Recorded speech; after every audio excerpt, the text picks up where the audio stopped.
This is episode 10 of This Is Us 2 with Mary and Blake. I trusted you more than anyone, Mom. You have robbed me of the feeling of trust. Do you understand how that feels?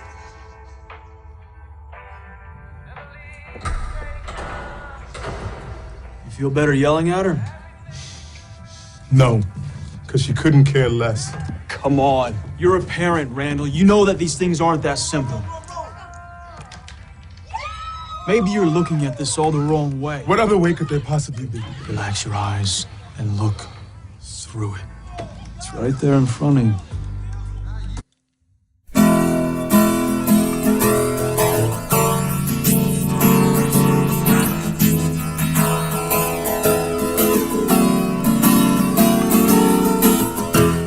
From Cranston, Rhode Island, welcome to This Is Us 2. It's a podcast dedicated to This Is Us on NBC, so sit back, relax, and let's all have a good cry.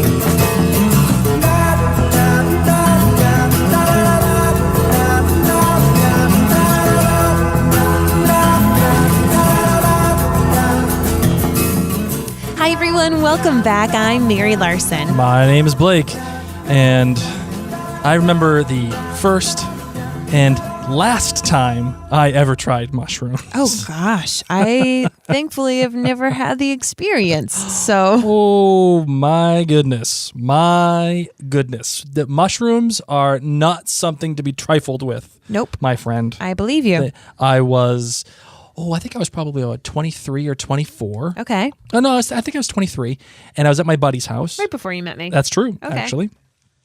And I was at my buddy's house, and my buddy used to live on a reservoir, right? And so we were in his house, and by the way, mushrooms taste awful. They literally taste like feces. They're awful. God, why? I don't know why anybody wants to do them. They're crazy. Anyway, So my buddy used to live on a reservoir, and we were inside the house, and we were partying one night, and he's like, "You want to do some shrooms?" I was like, "Yeah, okay." Never done them before. I tried it.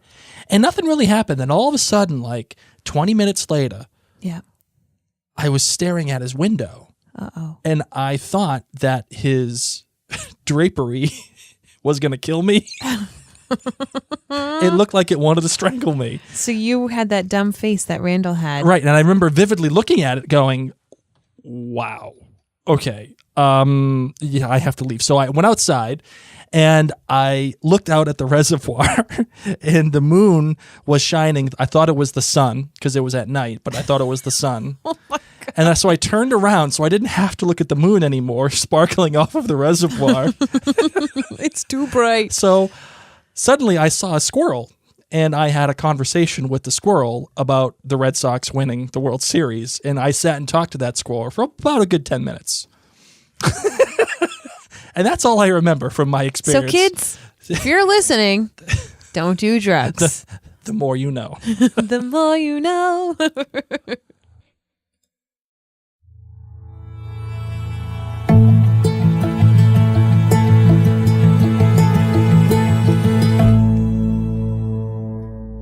All right, so tell me some of the details about this episode. So the title was The Trip, and I think we all know why it was The Trip. I like that it had double meaning in this episode. It was a double entendre, if you will. Imagine that. A trip to the cabin. And the director was Uta Brieswitz, or Brieswitz. I'm not sure how you pronounce it. It's German, so it could be Brieswitz.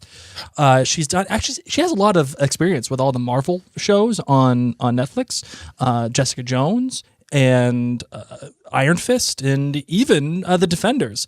Also did some other shows like The Deuce on HBO, Fear the Walking Dead, and Orange is the New Black. So this is a pretty well-versed director. Yeah. She's pretty experienced. Exactly. She's got some. How about the writer? Some gumption, if you will. And the writer was Vera Herbert, which is a show. She did a show called Awkward.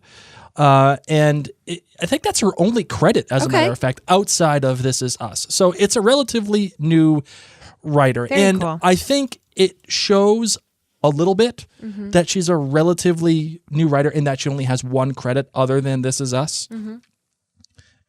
Meaning, she does well, but there are some things in here that I think really need some improvement. And my darling, I would love to know what your lemonade rating is. My lemonade rating is a 4.5. A good episode, an interesting episode. Gave me different feels here or there. So you're kind of co-signing with me then that this is like, you can kind of understand that this is somewhat of a relatively newish. Yes, writer. Okay. yes. I'll agree with you. What did you get for the lemonade rating? I think I'm going to get take shame for this one, and I'm okay with that, but I'm going to give it a 4.3. I won't take shame you on that one. Oh, thank you. I appreciate that. Maybe the listeners might take shame me, but I'll stay in my take bunker. I liked it. I enjoyed it. I think there were some interesting things. A good risk. Yes. That was taken here with combining Randall and his dad for these visions almost. At least it wasn't a squirrel. I'll say that. But other than that, no, I think it was good. What was your good, bad, great? Your GBG? My GBGs. All right. So my good for this episode was that the big three are all finally together because, of course, Kate made it really late to Thanksgiving and then Thanksgiving didn't really happen. So we get to have a nice episode with the three of them in person, interacting with each other as much as they could with a drugged up Randall. Mm-hmm. My bad was that they just let the drugged up Randall stand outside in the great outdoors, high on shrooms. This is a gentleman who probably doesn't really, do shrooms. No, I don't think on the reg. This is not his regular thing. So what about the wilderness? What about bears? What about him getting lost, maybe finding a squirrel himself? Everybody was just like, oh, we have his keys. I think he's fine. And then they go back inside. I thought they were going to sit on the porch and be like, whatevs, let's just kind of babysit him. Or maybe tie a rope around his leg so he could only go so far. Nope. I thought Kevin was great. He was like, no, he's fine. He's fine. He's good. Yep. Randall's just staring blankly. Yep. That was my bad. I was like, oh, goodness gracious. But my great was that Randall got to have this amazing interaction with Jack. And now, granted, I really doubt that Randall would have drank in that crap, that mushroom crap, and so much of it. First off, I feel like Randall wouldn't just go into a fridge and drink somebody else's smoothie, but we'll push that aside. I loved that it did give him the chance that we could have these two adult men who wouldn't have been able to interact in this show had it not been for some kind of a drug or dream or something like that, because Jack is obviously dead. So I'm really happy about that, especially when Randall says to him, I was the replacement baby. I was the replacement for your dead baby. That's all I've ever been. And then Jack could actually put his hands on him and say, you weren't a choice, Randall. You were a fact. The moment I saw you, I knew you were my boy. Oh. And I'm so happy I got to have that scene. It was such a beautiful scene. So that's my good, bad, great. How about you? My good continues to be Sterling K. Brown. He takes what I think would otherwise be a pretty ham-fisted and heavy-handed trip and sequence of events between he and his dad and he and his mom eventually as an adult. And he elevates that entire notion and that entire experiment. He elevates it to what I think is... You're just in actor awe. Yeah, I'm pretty impressed. I watched him in O.J. Simpson versus the People, on FX. Okay. Great. I'm sorry, it wasn't O.J. Simpson versus the American People. It was American Crime Story. O.J. Simpson. Anyway, I thought he was fantastic. Really? Well, they're two separate shows. I can't even believe it, and yet I can at the same time. So, but for some reason, he is just really killing it on this show here, and in my opinion, he continues to be the best character, the most fleshed out character, and the most well acted character on this show so far. He is the epitome of human spackle. He covers up all of the holes in this show. There's some weird thing that you don't like too much, and then you get a Randall scene, and you forgive it all. And because of that, he's quickly becoming my binky. What do you mean? He is definitely my binky. You know how at Thanksgiving I always say what? That I'm always thankful for who? Oh, come on. Me? No, I'm always thankful for Tom Brady. Thank you. That's because Tom Brady is my binky. Anything he does is I was going through the Rolodex of what I'm thankful for on Thanksgiving. I usually feel awkward on Thanksgiving, so I'm generally thankful for wine. But yes, for you always do say Tom Brady. I always say Tom Brady, and because anything he does is perfect, and everything he does is perfect. He can never do any wrong. He's my binky, and I love Tom Brady.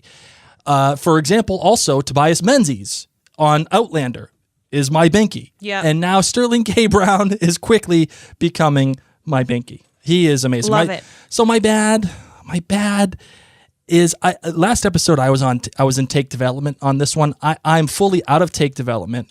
Okay. And Olivia and Kevin, I'm out.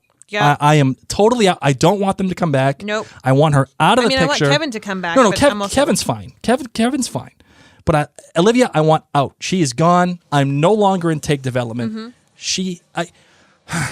Okay. In one way, I kind of like Olivia because she can be a lot of different things for this show. But the problem is that they're not necessarily character rooted. They're just what the plot needs her to be. One moment she's really great and happy and loving on Thanksgiving and giving Kevin this kiss, and then the next moment she's getting felt up by her boy Asher. Man bun. Yeah, man bun over here. Wait, come can on, just man be bun. called man bun. Yeah, get man bun out of here. I will say she did say one thing in this episode that I was like, where she said, like, she was talking to Kate and she said, "You don't know me." That's or true. you think you know me. So I'm like, was Olivia, did she battle with obesity? Did Sure. she battle with something that, she has her own personal scars? I mean, for her to say that, it is something. So that was the only part that I was okay with Olivia, because it made me wonder, okay, but what is it, Olivia? Yeah. So with that said, I like when Kevin ends up with the lady who was the playwright that says she hates Sloane. Sloane, whatever her name. Sloane. And I think she's adorable. Random girl number one. Okay. I think him being with random girl number one, it denigrates the relationship that he had with Olivia, number one. Yeah. But number two, it's like, why am I even investing anything into it? Why did I even waste my time with it? Like, what am I doing with this? Her and him. And I'm seeing it as Kevin tried to open himself up. Kevin is trying something new, and then it just blew up in his face, and he is not trusting. So I saw it as like a Kevin development. right. Okay. All right. So What's your great? My great is I absolutely love when a show or a film takes a scene or a line of dialogue and says one thing and then later on recontextualizes that scene or that line of dialogue. And for example, in this episode, it's all about the eye illusion, the optical illusion for the poster. You have to see through it. You have to see through it. Yes. And it's a joke in the beginning. Like, and they make fun of they make fun of Kevin, and Kevin's making fun of it to Man Bun, and all of these things. They're all happening. It's funny. But then it gets recontextualized, as we played at the beginning of our podcast episode here, for Randall from his dad. You have to see through the crap. And that's when you get the vision of Rebecca losing her flipping mind, locking all the doors. Right. Hide your kids, hide your wife. Right. So I love when people or shows or whatever do that. Like, remember The Prestige, the beginning of the film, the first shot is of all the hats, of all the top hats. And at the time you're like, what the hell?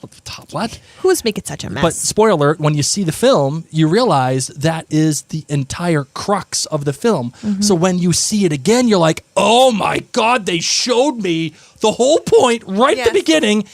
And I didn't even know. And they recontextualize it. Love it. I fracking love when shows do that. So, by the way, before we continue on, Yes? I want to say one thing.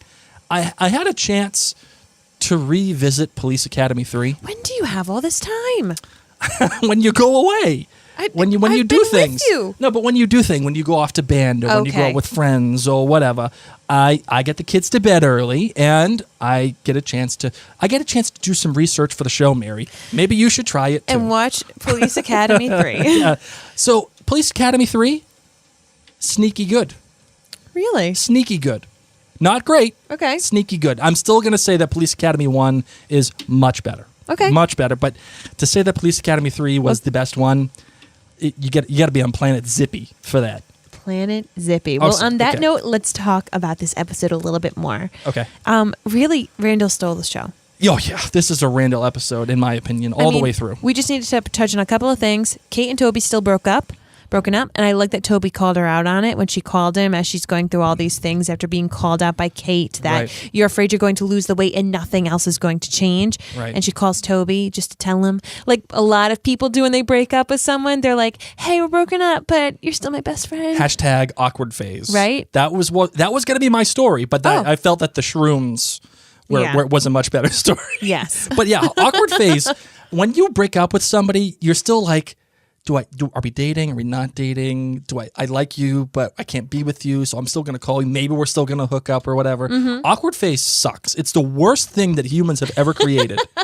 I hate awkward phase. Yeah, I kind of do too. So I like that Toby called her out on it. Like, no, I can't be this person for you. So that's the Kate debacle going on. And she also has a great conversation with Kevin where, he does say, you are scared. This is kind of crazy. And she was fighting him on it the entire episode. And he's like, you're talking about major surgery. Like, I am your brother. I get to call you out on this. It's kind of intense. And I love that she said, if I'm going to get through this, I'm going to need my brothers. Right. And they're always going to be there. And that was awesome. We have Kevin going through this thespian menage a quattro situation with Man Bun and random girl number 1. Sloane, the playwright. Her name's Sloane. Listen, I liked Kate's story for the most part. How she played off of Olivia, even though it was like a little bit of a hotto move to be like, I know who you are. I know what kind of girl you are. Like, okay, calm down. But I like the idea that she's being questioned by her brothers or by her brother, whatever. Kevin's story, I have no time for.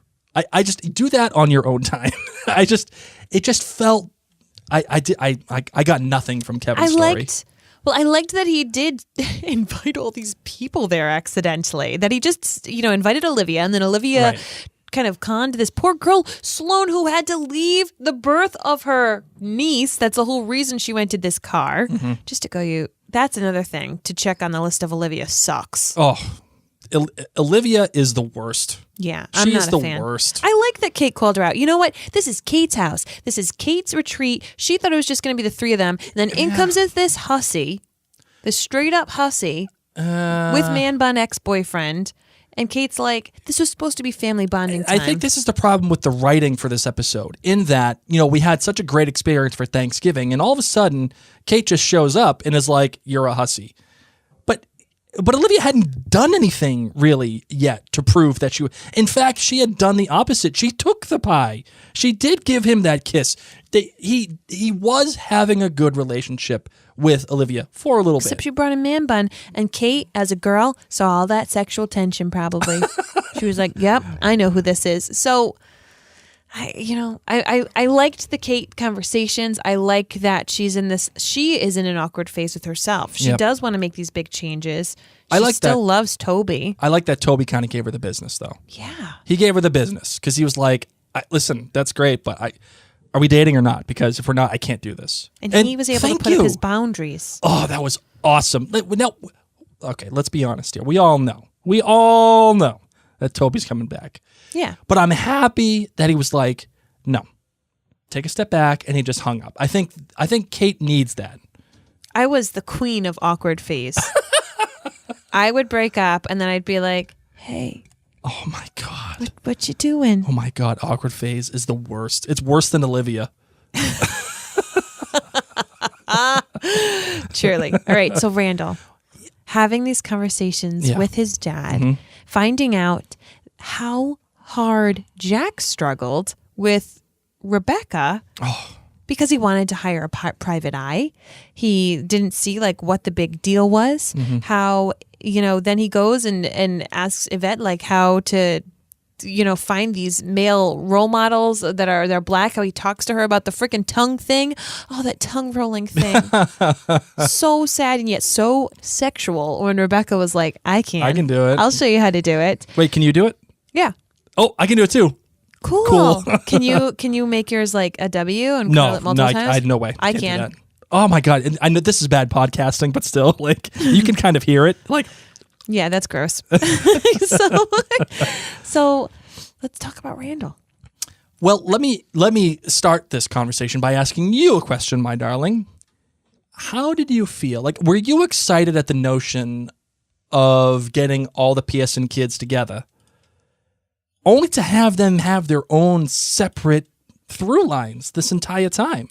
They had that one moment where they were looking through the pictures and Randall was being a little bit of, a dink about his mom. It's okay. It just happened the day before. And I get it. But still, like, they only had that one moment. And then after that, Randall's off on his own peyote trip and Kate's off doing awkward phase. And then we have Olivia, who's the worst. I would blame the Olivia party crashers. I feel like if the party crashers didn't come, the big three would have had more interactions, would have gotten into some stuff, would have looked at more pictures, played a game, chatted things out with Randall. I think that when the party crashers came, it threw Randall and Kate off, where it wasn't no longer this bonding. So I agree with you. It kind of made me sad because I was excited to have them hang out together, but I know that there's going to be more of that. And one of the things that sparked my interest was Kate saying, I can't do this without you guys. Is Kate moving to the east? Yes, that's going to happen. Toby's out west. Oh. So if she's supposed to get back with Toby, he's going to move.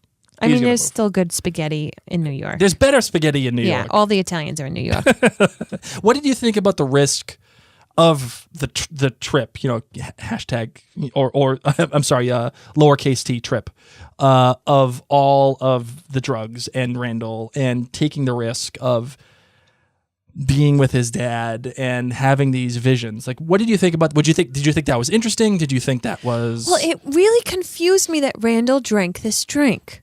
Okay. That's where I really struggled in this episode, and my biggest reasoning for it being only a 4.5. In addition to some of the writing and the whole tomfoolery of the people showing up, I don't understand why Randall drank it. And part of me wondered, is this the equivalent of him just drinking half a bottle of bourbon? Like, did he know? Like, he knew that was a funky, weird shake, man, and he drank half of it. I would say that it's a pretty weird MacGuffin, for the episode. I don't know what that means. Well, it's like a thing that a MacGuffin is like. You know what it would be? A perfect example would be the Ark in Raiders of the Lost Ark. That's a MacGuffin. Okay, that's the thing that sets everything in motion. It's like, just don't question it. Yeah, this is what it is. Don't and need to question it. This is what makes the story go forward. Okay. And the drink is would Randall drink that? I mean, the guy is in spectacular shape. He treats his body like a temple. Yeah. He ain't drinking just some random stuff in some random fridge that Even some randos brought. Chocolate. If he thought it was going to be chocolate milk, it didn't taste like chocolate milk. Tasted like you're describing dirt. It tastes like feces. Or poop. Yes, poop. So he drank half a container of poop. Okay? Right. I don't see Randall doing that. But aside from that, I really enjoyed it. I enjoyed that we got adult Randall and adult Jack. I loved that Jack was caring for the building as he's having these conversations. Jack just was so hands-on. And I liked that. I liked that he was always moving. And to me, I don't know, it just was a very masculine episode. Right. In that father figure way that, Jack was even battling with himself. And really, you find out in that dojo scene, like, you are what he needs. Like, you are who lifts him up. You are who protects him. So I love that in these scenes, he is fixing this house. Right. He is using his hands for the betterment of his family, taking care of it, joking even that, there's all these things clogging the gutter with the little army figures. Right. But I really just loved the masculinity in Jack in this episode with his talking with Randall, whether it's the flashbacks or any of that. I don't know. Randall had a great dad. I'm uncomfortable a little bit with Yvette and how, Jack and Rebecca have been using her as like the litmus test to make sure that Randall's black enough, but yet not black enough. You know what I mean? But I think that awkwardness is past. I would do that. I have had Jewish friends who I've had to be like, hey, is this like all right? Because we lived in a very highly Jewish area, and I had a lot of, interaction with people. So I wanted to check. I mean, I feel like I've done that with other people where I've asked a good friend, I don't want to come off rude, or I don't want to do this in an awkward way, or, I'm not Catholic, and pretty much 99% of the state of Rhode Island is Catholic. So whenever I go to someone's wedding, I feel like I have to talk to a Catholic friend and be like, what am I allowed to do? Do I just stay in my seat? Do I get communion? Do I eat the thing? What do I do? How does this work? Will God smite me? I feel like they had their first awkward yes, at the pool. Right. But I feel like that awkwardness is out, and I like that they have that, and I like that Yvette is so easygoing with it, where she is comfortable giving them her opinion. I guess what I'm getting at is I wasn't down with the dojo scenes until the end, when they talk about the initiation and Jack is doing the push-ups with Randall on his back, and how he does have this community of people that he can rest himself on. He does have this foundation. Randall does. Yes. And I liked that at the end. Another cool thing I noticed about all the flashbacks and even the visions and the current storyline, the flashbacks had this really cool like bluish filter to them. Yeah, Instagram. And the visions, the color was drained out pretty significantly. And the current storyline, it was a relatively straightforward lens. Like it was just, this is the color, this is what we're doing. So I really liked how they differentiated all of it. But I think the brilliant thing between the visions and the trips and all that other stuff is, and I'm going to get super meta about this, Randall is having these conversations with his dad, and these words are coming out of Jack's mouth, right? You're my boy, I love you, yada, yada. And you have to see through it, everything. Even the context of his mom in a abandoned house with the locks and it's dark and she's scared. It's coming out of Jack's mouth. But those are Randall's words. That is Randall still having these visions. Everything that is coming out of Jack's mouth is actually in Randall's brain. And Randall knows all of this. And he knows how much his dad loved him and what they did. So when Jack says, listen, I wasn't perfect, but we did everything we could, you as the viewer have to say, that's Randall knowing that. Yes. And that's the beautiful part about Randall going to see Rebecca at the end. Because he knows deep down that his mother did everything she could. And then having the flashbacks again. And that she did it alone. Randall really knew that Jack didn't know. I mean, that's the first thing that he tells Jack. And Jack doesn't know. And I love that Randall knows that about his dad, that there's no way that these two parents could have held onto the secret together. It would have made them burst. Right. So Rebecca had to have done it and had to have been alone in it. And how hard that must have been for her. And speaking of that secret, I do love the fact that, they showed Rebecca being insecure about it, saying, I don't want to lose this one bit of him.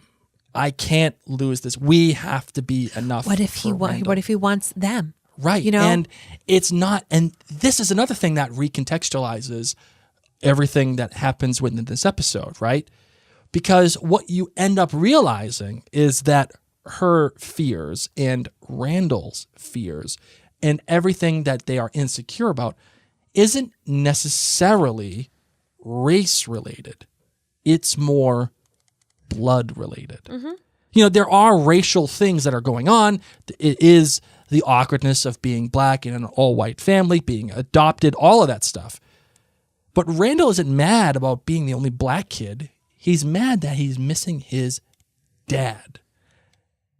He says to Jack, if I just had my dad say, I want him back, it would have been okay. Yes. Everything would have been fine. I would have known I wasn't tossed aside. That's what beat him up. Is his entire life, he either was a replacement or someone didn't want him. I loved that they made that choice of whatever Randall was missing had nothing to do with race, but his blood. It had everything to do with a piece of him not what he is. Oh, God. I think In that his was great. list about talking about how his father, his biological father, could have played piano at his wedding. Oh, how he could have been there for the birth of his daughters. Right. How he could have been there to hear my valedictorian speech. Yep. Yep. And then, but then even following it up saying to Rebecca, it must have been really lonely for you. Oh my goodness. And like, we got the catharsis of him reading that list a little bit to him in his visions and whatever. But to hear him say it must have been lonely to Rebecca and to have her kind of break down, but then even have Randall say, no, not yet. Yep. Not yet. I'll see you at Christmas. But I like that he did that. Right. There's still enough love. There's still enough. This is still my family. He did not abandon her. He didn't go there and read off the list. He said, I'll see you at Christmas. So that's a good old month. Right. A good old month for him to really sort this out, for her to sort this out. Right. And possibly for William to die. Oh, man. Whoa. I just got deep. Ready? That poems for my son. Oh, man. You know that's coming back, right? We're going to see that eventually. I wanted to cry. This episode had a lot of things like we've talked about. I got a lot of feels and other things I wasn't feeling too much. And then that freaking poems for my son. Oh. All of the scenes with William being so excited, running to that box. I know. Oh, I could teach him. Does he play music?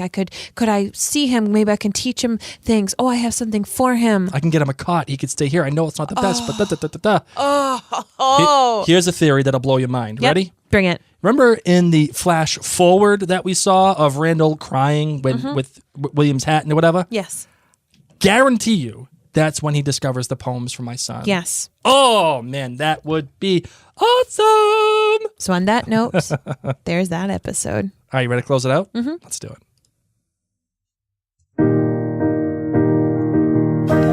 Wanted to thank you all so much for listening. Seriously. Like, we get it. This show is not in season.